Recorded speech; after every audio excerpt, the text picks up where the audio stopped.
Hi friends, അപ്പോൾ ഇന്നൊരു special ചെമ്മീൻ കറിയുടെ റെസിപ്പിയാണ്. വളരെ ഫേമസ് ആയിട്ടുള്ള ചെട്ടിനാട് സ്റ്റൈൽ മസാലയൊക്കെ ചേർത്തിട്ടാണ് ഈ ഒരു ചെമ്മീൻ കറി തയ്യാറാക്കിയെടുത്തിരിക്കുന്നത്. അതുകൊണ്ട് തന്നെ വളരെ ടേസ്റ്റിയാണ്. അപ്പോൾ നമുക്കിത് എങ്ങനെയാണ് തയ്യാറാക്കിയെടുക്കണേന്ന് നോക്കാം. ആദ്യം തന്നെ ഈ കറിക്ക് ആവശ്യമായ ഒരു മസാല നമുക്ക് തയ്യാറാക്കിയെടുക്കണം. അതിനായിട്ട് ഒരു പാനിലേക്ക് ഞാനിപ്പോൾ ഒരു 1.5 ടേബിൾ സ്പൂൺ വെളിച്ചെണ്ണ ഒഴിച്ച് കൊടുത്തിട്ടുണ്ട്. ശരിക്കും ചെട്ടിനാട് സ്റ്റൈലിൽ അവർ മസ്റ്റാർഡ് ഓയിലാണ് യൂസ് ചെയ്യുന്നത്. അപ്പോൾ നമുക്ക് മസ്റ്റാർഡ് ഓയിലിൻ്റെ ടേസ്റ്റ് ഇഷ്ടമല്ലാത്തതുകൊണ്ട് തന്നെ ഞാനിപ്പോൾ വെളിച്ചെണ്ണയാണ് യൂസ് ചെയ്യുന്നത്. വെളിച്ചെണ്ണ ഒന്ന് ചൂടായി വരുമ്പോൾ ഇതിലേക്ക് 1/4 ടീസ്പൂൺ ഉലുവ, 1/2 ടീസ്പൂൺ പെരിഞ്ജീരകം, പിന്നെ 1/4 ടീസ്പൂൺ നല്ല ജീരകവും കൂടി ചേർത്ത് കൊടുക്കുന്നുണ്ട്. ഇനി ഇതിലേക്ക് 2 ചെറിയ കഷ്ണം ഗ്രാമ്പൂ, ഒരു തക്കോലത്തിൻ്റെ ചെറിയൊരു പീസ്, പിന്നെ 2 ഏലക്കായുടെ കുരു മാത്രമായിട്ട് ചേർത്ത് കൊടുക്കുന്നുണ്ട്. പിന്നെ 2 കഷ്ണം ചെറിയ കറുവപ്പട്ടയും കൂടി ചേർത്ത് കൊടുക്കുന്നുണ്ട്.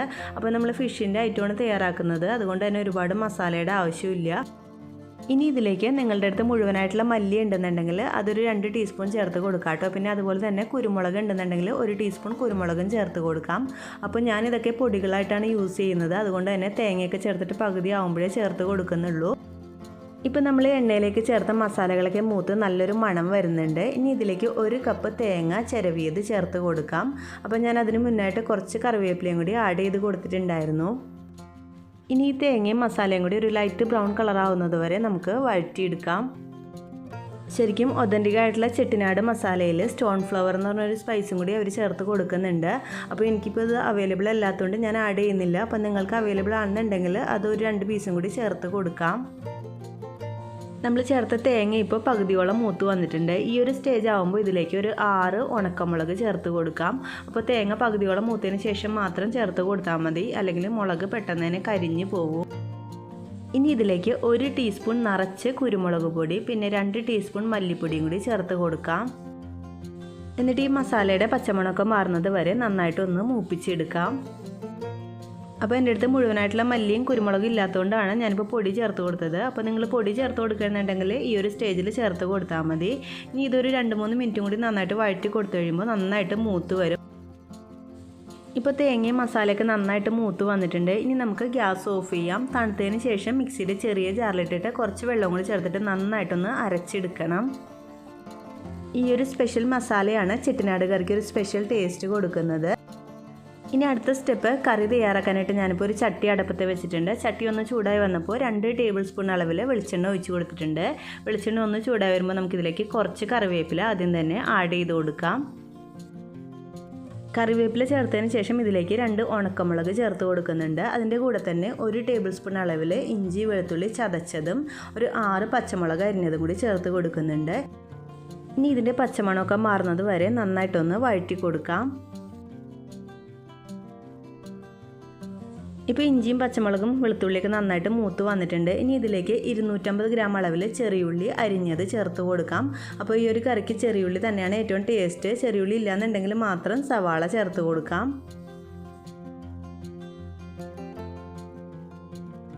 നന്നായിട്ടൊന്ന് മിക്സ് ചെയ്ത് കൊടുത്തതിന് ശേഷം പെട്ടെന്ന് വഴണ്ടി കിട്ടാനായിട്ട് ഇതിലേക്ക് ആവശ്യമുള്ള ഉപ്പ് ചേർത്ത് കൊടുക്കാം. ഞാനിപ്പോൾ കല്ലുപ്പാണ് ചേർത്ത് കൊടുക്കുന്നത്.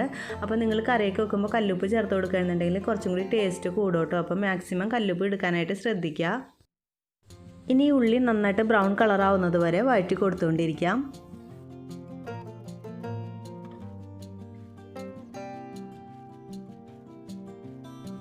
ഇപ്പോൾ ഉള്ളി നന്നായിട്ട് മൂത്ത് വന്നിട്ടുണ്ട്. ഇനി ഇതിലേക്ക് 1/2 ടീസ്പൂൺ മഞ്ഞൾപ്പൊടി, 1 ടേബിൾ സ്പൂൺ മല്ലിപ്പൊടി, 2 ടീസ്പൂൺ മുളക് പൊടി, 1 ടീസ്പൂൺ കുരുമുളക് പൊടി എന്നിവ ചേർത്തിട്ട് വീണ്ടും നന്നായിട്ടൊന്ന് മൂപ്പിച്ചെടുക്കാം. ഞാനിപ്പോൾ കറിക്ക് നല്ലൊരു കളറ് കിട്ടാനായിട്ട് കാശ്മീരി ചില്ലിയാണ് യൂസ് ചെയ്യുന്നത്. അതുകൊണ്ട് തന്നെ 2 ടീസ്പൂൺ ചേർത്താലും അത്ര എരിവ് ഉണ്ടാവില്ല. ഈ ഒരു കറിക്ക് കുരുമുളകിൻ്റെ ടേസ്റ്റാണ് മുന്നിൽ നിൽക്കേണ്ടത്. ഇപ്പോൾ നമ്മൾ ചേർത്ത മസാലയൊക്കെ നന്നായിട്ട് മൂത്ത് വന്നിട്ടുണ്ട്. ഇനി ഇതിലേക്ക് 2 വലിയ തക്കാളി ഇതുപോലെ അരിഞ്ഞതും കൂടി ചേർത്തിട്ട് അത് നന്നായിട്ടൊന്ന് വഴറ്റി കൊടുക്കാം. ഇപ്പോൾ തക്കാളിയൊക്കെ വഴഞ്ഞിട്ട് നന്നായിട്ട് എണ്ണയൊക്കെ തിരിഞ്ഞ് വന്നിട്ടുണ്ട്. ഈ ഒരു സ്റ്റേജിൽ നമുക്ക് 250 ഗ്രാം ചെമ്മീൻ ചേർത്ത് കൊടുക്കാം. ഞാനിപ്പോൾ ഉപ്പും മഞ്ഞൾപ്പൊടിയും ചേർത്തിട്ട് ഒന്ന് ജസ്റ്റ് മിക്സ് ചെയ്ത് വെച്ചിരിക്കുന്നതാണ്. അപ്പോൾ ഈ ഒരു ചെമ്മീൻ ചേർത്തിട്ട് നമുക്ക് വീണ്ടും ഒരു 5 മിനിറ്റോളം ഇതുപോലെ വഴറ്റി കൊടുത്തുകൊണ്ടിരിക്കണം.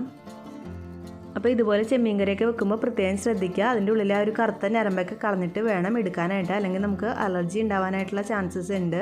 അപ്പോൾ സീ ഫുഡ് അലർജി ഉള്ളവരാണെന്നുണ്ടെങ്കിൽ അത് കളഞ്ഞിട്ട് വേണം എടുക്കാനായിട്ട്. ചെമ്മീൻ ചേർത്തിട്ട് ഇപ്പോൾ ഒരു 5 മിനിറ്റ് കഴിഞ്ഞിട്ടുണ്ട്. അതിൻ്റെ കളറൊക്കെ ഒന്ന് ചേഞ്ച് ആയിട്ട് വന്നിട്ടുണ്ട്. ഇനി ഈ ഒരു സ്റ്റേജിൽ നമുക്ക് അരപ്പ് ചേർത്ത് കൊടുക്കാം.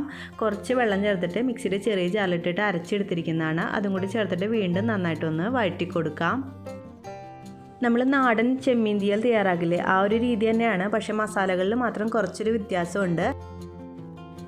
ഇപ്പോൾ അരപ്പ് ചേർത്തിട്ടും നന്നായിട്ട് എണ്ണയൊക്കെ തിരിഞ്ഞ് വന്നിട്ടുണ്ട്. ഇനി ഇതിലേക്ക് നമുക്ക് കുറച്ച് ആ അരപ്പ് കഴുകിയ വെള്ളം ചേർത്തിട്ട് കുറച്ചും കൂടി ഒന്ന് ലൂസാക്കി എടുക്കാം. ഞാനിതിപ്പോൾ ശരിക്കും ഒരു കറി പോലെയാണ് എടുക്കുന്നത്. അപ്പോൾ നിങ്ങൾക്ക് ഇത്രയും വെള്ളം വേണ്ടാന്നുണ്ടെങ്കിൽ അതിന് പകരമായിട്ട് റോസ്റ്റ് പോലെ കുറച്ച് വെള്ളം ചേർത്തിട്ട് എടുക്കാം. ഇനി ഈ കറി ലോ ഫ്ലെയിമിൽ ഇട്ടിട്ട് ഏകദേശം ഒരു 5 മിനിറ്റോളം നന്നായിട്ട് തിളപ്പിച്ചെടുത്താൽ നമ്മുടെ കറി തയ്യാറാവും. അപ്പോൾ ഈ ഒരു രീതിയിൽ തന്നെ നിങ്ങൾക്ക് ചിക്കൻ കറിയും ഇതുപോലെ തന്നെ തയ്യാറാക്കാനായിട്ട് പറ്റും കേട്ടോ. അപ്പോൾ ചെട്ടിനാട് ചിക്കൻ കറി ഇതുപോലെ തന്നെയാണ് തയ്യാറാക്കുന്നത്. ഈ ഒരു ചെമ്മീനിന് പകരമായിട്ട് ചിക്കൻ ചേർത്ത് കൊടുത്താൽ മതി. പിന്നെ മസാലകൾ ചേർക്കുമ്പോൾ കുറച്ചും കൂടി കൂടുതൽ മസാലകൾ ചേർത്ത് കൊടുക്കണം. കാരണം നമ്മൾ ഫിഷിൻ്റെ ആകുമ്പോൾ അധികം മസാല ചേർക്കില്ല. അപ്പോൾ ചിക്കൻ ആണെന്നുണ്ടെങ്കിൽ കുറച്ചും കൂടി മസാലകൾ ചേർത്ത് കൊടുത്താൽ മതി.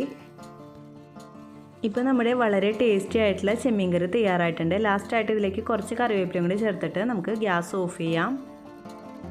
അപ്പോൾ ഈ ഒരു ചെട്ടിനാട് ചെമ്മീൻ കറി നിങ്ങൾ എന്തായാലും മസ്റ്റായിട്ട് ട്രൈ ചെയ്ത് നോക്കേണ്ട ഒരു കറി തന്നെയാണ്. എല്ലാവരും ട്രൈ ചെയ്ത് നോക്കണം. എന്നിട്ട് നിങ്ങളുടെ അഭിപ്രായങ്ങൾ എന്നെ അറിയിക്കാനായിട്ട് മറക്കരുത്.